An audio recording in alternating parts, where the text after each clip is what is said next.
everybody, I'm Erin Dobbs. And I'm Chris Savage. Welcome back to AMA Air.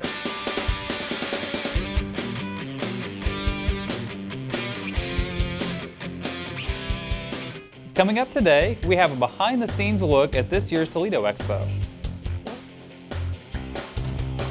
We'll check in with the first regional competition for UAS for STEM. And we'll take a look at a community halfway across the world that used aeromodeling to conserve their way of life.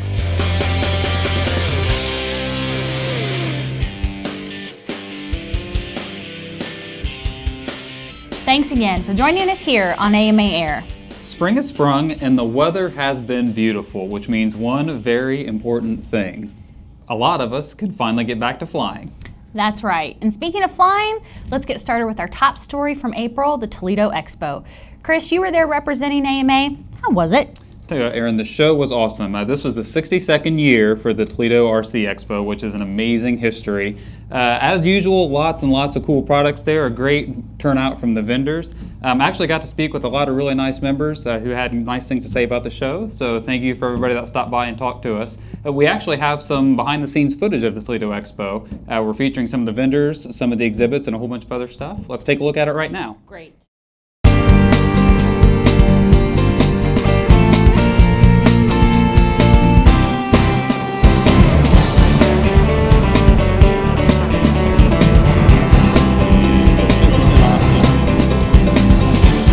Get it right.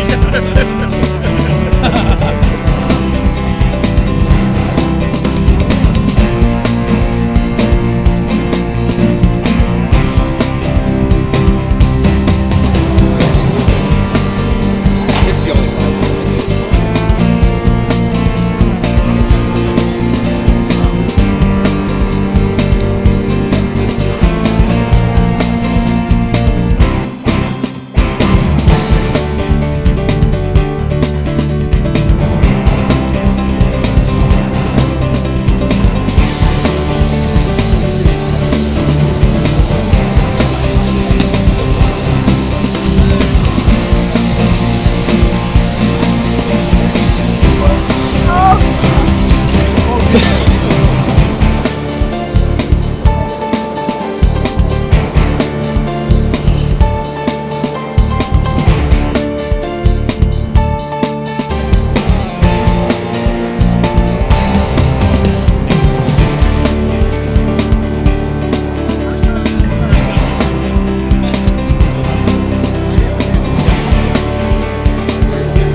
What a great time. For even more exclusive content and interviews from the event, be sure to visit air.modelaircraft.org.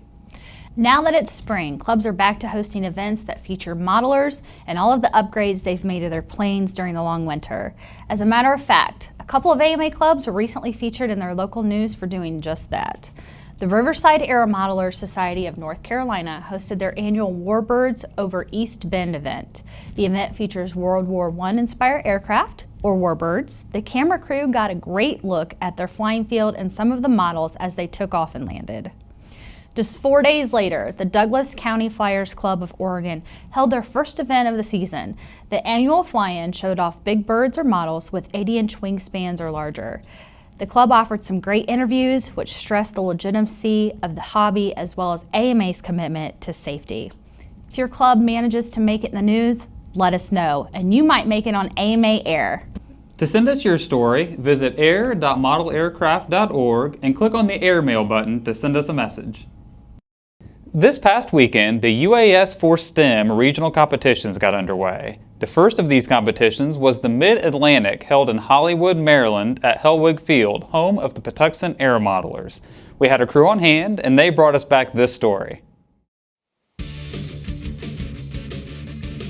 So this is the first of our 6 regional events. The concept with this is the Education Department's Education through Aviation motto, and I think this falls directly in line with that. This allows us to reach out to a new group of potential modelers and kids in general. The multi-rotor stuff has been something that's very easy for a lot of kids to get involved in. A lot of them have gotten them for Christmas and things like that. So we've been able to take that, build on it, get the kids interested, and to be able to get them out here flying and actually at a club feel, getting to see other aspects of the hobby as we've got some of the demo aircraft and things here as well.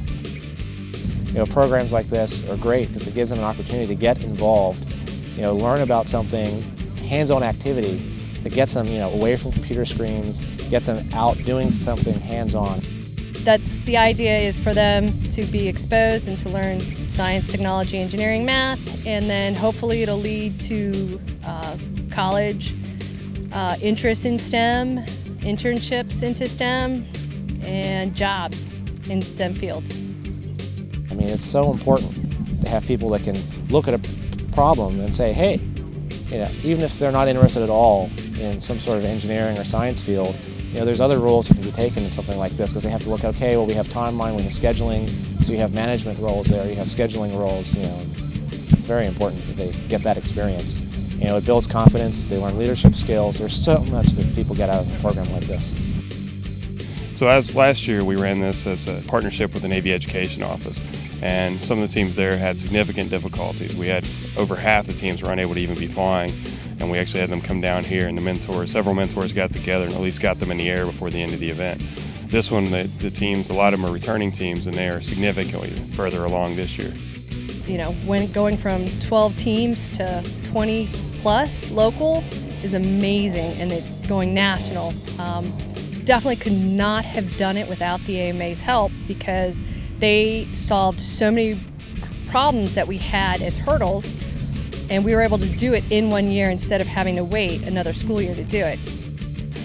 All the teams here had to have previously flown, and every one of them has flown. They've had really good success finding the targets, flying the waypoints, and fortunately with the quality aircraft this year, the Quadzilla we got from Mid-Atlantic Multi-Rotor, even if they do have some kind of failure, the aircraft have survived all of them with minimal, if any, damage. But overall, I think the kids have had a good time, and it's been a successful event. We want to extend a big thanks to everyone who volunteered and worked so hard to make the event such a success. And we'd also like to congratulate all of the teams who competed. The top 3 finishing teams were Explorer Post 1010, Cap 089 Squadron, and the top team from this regional was Torch. The top 2 teams will automatically advance to the finals, which will be held at AMA headquarters later this year. Here at AMA, we love hearing about communities that unite behind the hobby. This next story is about one such community, but maybe not the kind you'd expect. That's right. A forest tribe in Guyana, South America turned to model aviation when their lands fell under the threat of deforestation and pollution. Southern Guyana's indigenous Wapikan community knew their forests were being harmed by mining and logging operations, but they needed proof in order to compel their government to take action. So the community took to the skies. With the help of digital democracy, GoPro, and some YouTube tutorials, the indigenous peoples assembled and later flew their very own fixed-wing aircraft.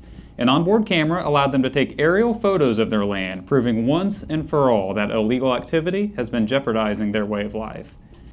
The United Nations honored the Guyanese tribe with the Equator Prize, an award given to indigenous organizations seeking solutions to pressing climate change issues.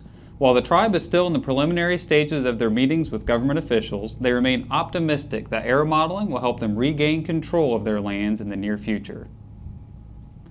That's all we have for this episode of AMA Air.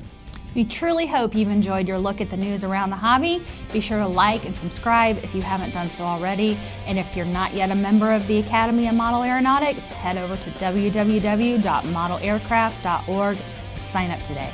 And of course, join us again next month for another edition of AMA Air.